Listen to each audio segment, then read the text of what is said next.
जहाँ तक लड्डू खिलाने की बात है, लड्डू खिलाने के लिए सरकार जो है बहुत ज्यादा तत्पर थी। खा लो जी लड्डू। अब जब मुख्यमंत्री कह के बाहर चले गए कि भाई इससे ज्यादा नहीं दिया जा सकते, भाई हमने कहा कि हरियाणा नंबर 1 रहा है और हरियाणा नंबर 1 ही रहना चाहिए। हमारे बराबर में 5 राज्य और आ गए और हमें हमारे जो है नंबर 1 करो। फिर मुख्यमंत्री बोले अधिकारियों से, एसीएस मैडम से, मैडम ये बताओ कि सबसे ज्यादा कौन सी स्टेट देती है? बोले जी केरल देती है। कितने देती है? के देती है 6000। हम तो ये कह रहे थे कि भाई 4 को 8 कर दो, हम तो इस बात पे अड़े रहे। और अधिकारियों ने बता दिया कि पूरे देश में एक भी राज्य की चिट्ठी नहीं तो 6000 से ज्यादा देती हो।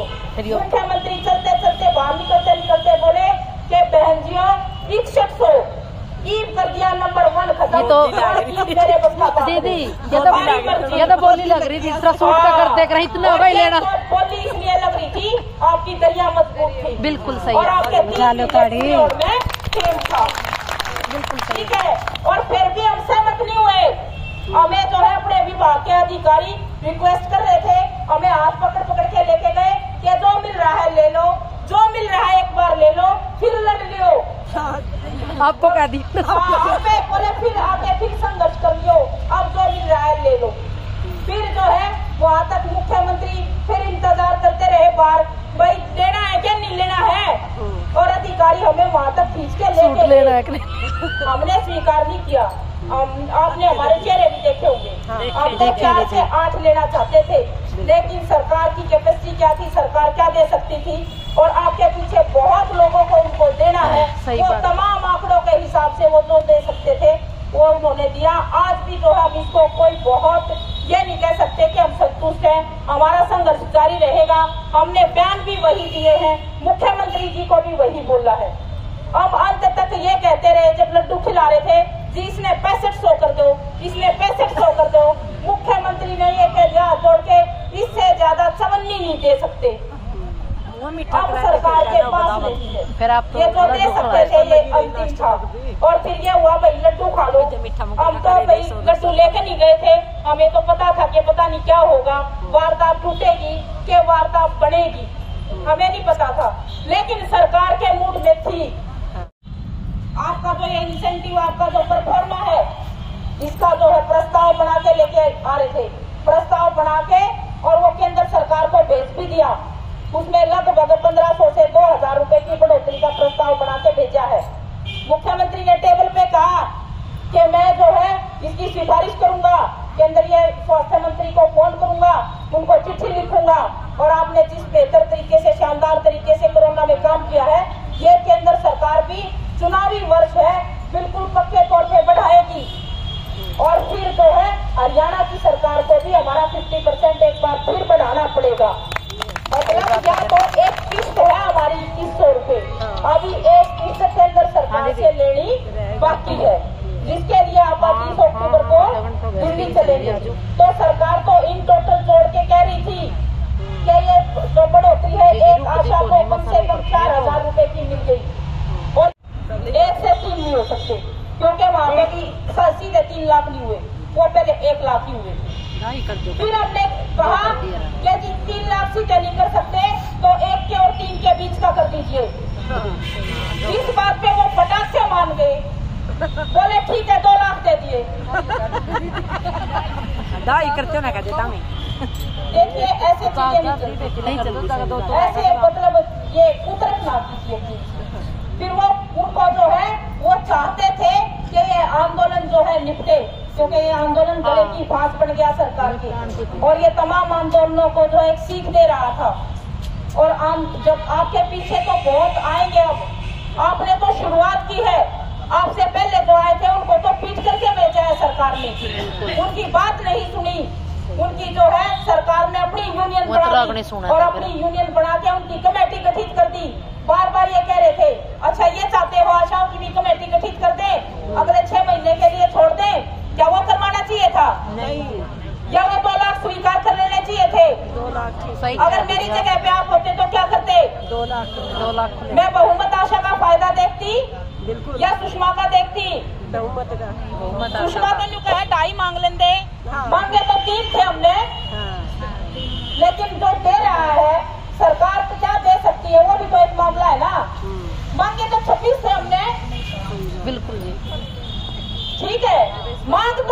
परदेसी मान के जाई था। हाँ, मांग तो हम जो है वो पट गए, इसलिए मान गए कि सरकार को ये आंदोलन जो है किसी भी तरीके से निपटाना था। और इस आंदोलन के पीछे कितने आंदोलनों की चिट्ठी सरकार के पास गई हुई है वो आपको पता चल जाएगा। और जब आप जीत के जाओगे तो एक संदेश दोगे सबको, सब जो है कई गुना हौसले के साथ लड़ेंगे। आपने तो जो है सबके आंदोलन का रास्ता खोला है।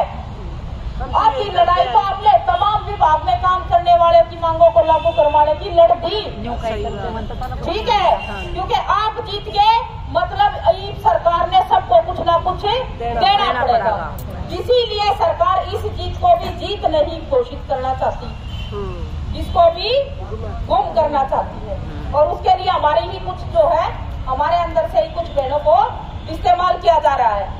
ये जो भाषा है, याद कीजिए 2018 और आज 2023, मैं बता रही हूँ कि एक किस्त मिल गई 2100 रुपए 2 लाख, और अभी एक सेंट्रल गवर्नमेंट से मिलनी है और फिर एक हरियाणा सरकार से मिलनी है। लेकिन ये तब मिलेगी जब हम यूं ही पंजे ताड़ के अपनी दरी बिछा के संघर्ष करेंगे। अगर आपने दिल्ली छोड़ दी तो फिर इस 5170 को अगर आप नहीं मान रहे, आप कह रहे हो कोई बहुमत आशाओं को जो है तमाम आशाओं को इसका फायदा मिलना चाहिए, तो इसको 5500 से आगे हम किसी सूरत में नहीं कर सकते। ये फाइनेंस डिपार्टमेंट में पास नहीं हो सकती। फिर जो है हमने तरफ किए और मुख्यमंत्री की सतर्कता को तोड़ करके उन्होंने फिर कहा चलो 5700 कर देंगे, और इस बीच में वो 3 बार अपनी कुर्सी छोड़ करके खड़े हो चुके थे कि बढ़ नहीं सकता, कर नहीं सकती सरकार के पास कोई अधिकार क्षेत्र नहीं। हमें सेंट्रल गवर्नमेंट को भी जवाब देना होगा। इसी बीच में जो है 3 बार वार्ता टूट सकती थी। फिर आप अपने आंदोलन को देखिए, जब 5700 पे आके सुई अटकी, बोले ठीक है आपने चाहिए तो ले लो, और ये बात दूसरी बात मांग पे बात कर लो।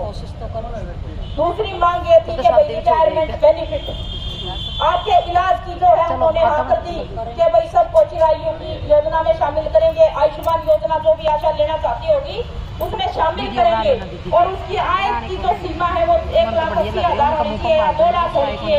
हम आशाओं के लिए उसको खत्म कर देंगे, सब आशाओं को उसके अंदर शामिल किया जाएगा।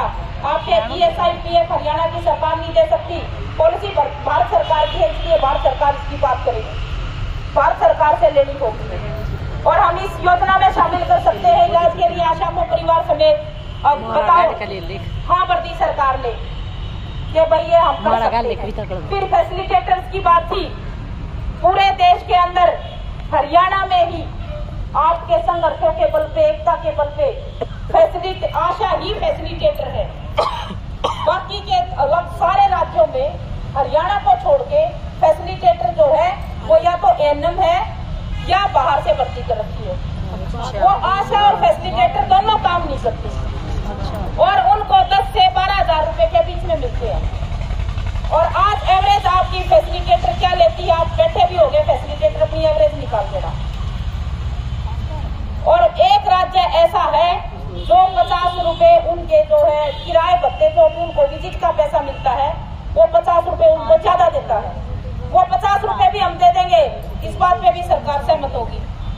सभी फैसिलिटेटरों का पर विजिट 50 रुपए बढ़ जाएगा, इसको भी सरकार ने मान दिया। स्कीम को 45 साल से ज्यादा हो गए, आपने तो बहुत पहला किया आज वर्कर को 12,800 रुपए मिलते हैं। उन्होंने जो DA जोड़ने की बात कही थी, जो 850, 750, 550 रुपए उनके बढ़ाने थे, वो अभी तक लागू नहीं किए। आप 1 नवंबर तक अपने 6100 दिसंबर में अपने खाते में आवेंगे। मजा लेता जिंदाबाद जिंदाबाद। 6100 रुपए दिसंबर में आपके अकाउंट में आ जाएंगे, ठीक है। केंद्र सरकार ने भी बढ़ोतरी करनी पड़ेगी, उसके लिए आप दिल्ली चलेंगे। फिर आपको जो है इलाज का लाभ मिल गया, फैसिलिटेटर के पैसे बढ़ा दिए, आपके 21,000 आशाओं के बढ़ा दिए। यह भी प्रपोजल लेके बैठे थे कि भाई हम इंसेंटिव बढ़ा देते हैं आशाओं का। अब आप सोच के बताओ, किसी की पॉपुलेशन 500, किसी की 700, किसी की 1000, किसी की 3000, किसी की 4000। किसको फायदा ज्यादा हुआ था? जिसके ज्यादा तो कितनी आशाओं को फायदा पहुंचता अगर वो सरकार लागू बहुत तो कम में पहुंचा, बहुत कम में पहुंचता। और अब ये 21,000 में 2100 रुपए हर महीने के बढ़ के जो बड़ा फायदा है कि जो सरकार की पॉलिसी है वो बड़ा फायदा था। ये जिद करके संघर्ष करके जो पॉलिसी के अंदर कहीं लिख ही नहीं रहा कि आपको फिक्स मान दे दिया जाएगा, आपने तो कोई लिख नहीं रहा वो लागू करा दिया फिक्स में बढ़ोतरी और उसमें बढ़ोतरी नहीं मान रहे आप। भाई आप देख कहाँ से रहे हो, सोच कहाँ से रहे हो, इसको थोड़ा करेक्ट कर लो, बदलो। ठीक है, करेक्ट कर लो। आपकी पॉलिसी के अनुसार जो करोगे उसका पैसा बढ़वा लोगे और उसको बढ़वाते तो जो है हमारी 30% आशाओं को बढ़ा हुआ पैसा मिलता, 70 से छूट जाती, ठीक है। और अब ये 100% आशाओं को मिला है, तो ये जीत है, बहुत बड़ी जीत है। मेरे ख्याल से कोई इससे बड़ी जीत हो नहीं सकती। अभी एक किस्त बाकी वाले ले लेंगे। और आंगनबाड़ी के आंदोलन के साथ क्या हुआ? आपकी इसमें ये लिखा है ना, सरकार कोई खर्ची ना कोई पर्ची। एक मुकदमा दर्ज है इस पूरे आंदोलन के दौरान, वो मेरे ऊपर दर्ज है अम्बाड़ा के अंदर। एक मुकदमा दर्ज है सुरेखा के ऊपर और अपने CITU के नेताओं के ऊपर रोहतक के अंदर, अमित शाह है उसमें, ठीक है। हाँ, अभी जो गृह मंत्री अमित शाह है उसमें। और आपके आंदोलन ने जो दशा बनाई है पूरे हरियाणा में, जो बदनामी की है सरकार की, उसका तो कोई आकलन नहीं।